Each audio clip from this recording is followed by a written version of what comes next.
what do you have in your house? 2 Kings 4. Elijah helps a poor widow. The widow of a member of a group of prophets went to Elijah and said, "Sir, my husband has died. As you know, he was a God-fearing man. But now a man he owed money to has come to take away my 2 sons as slaves in payment for my husband's debt." Elijah asked her, "What shall I do for you? Tell me, what do you have in your house?" She answered, "I have nothing in the house except a jar of olive oil."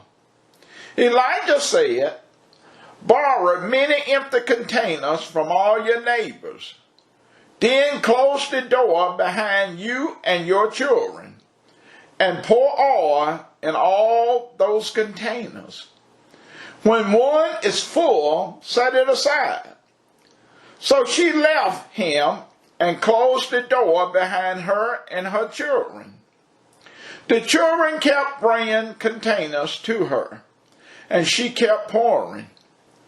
When the containers was full, she told her son, "Bring me another container." He told her, "There are no more containers." So the oil stopped flowing.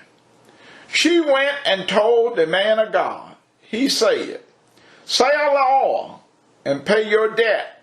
The rest is for you and your children." God will use whatever you have to bless you if you trust Him.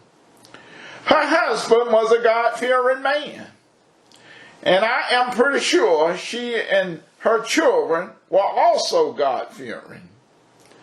God will always take care of His people. Not only will He bless you, He will bless your house. This woman did exactly as the prophet Elijah said. We must do exactly what God says when we ask Him for something. The Lord may tell you to do something that doesn't always make sense to you. Elijah said to her, "Borrow many empty containers from all your neighbors. Then close the door behind you and your children, and pour oil into all those containers. When one is full, set it aside." They did this until there were no more containers to fill. I believe the door was closed behind them to keep out their neighbors, because Satan will use unbelievers to distract you so that you won't get the things you are believing God for. When Jesus raised Jairus' daughter from the dead, He saw a noisy crowd there. People was crying and sobbing loudly. When He came into the house, He asked them, "Why are you making so much noise and crying? The child isn't dead. She's just sleeping." They laughed at Him. So He made all of them go outside. They did not have the faith to believe for her life. Jesus allowed no one to go with Him except the father, the mother, and His 3 disciples, and went to the child. Jesus took the child's hand and said to her, "Little girl, I am telling you to get up."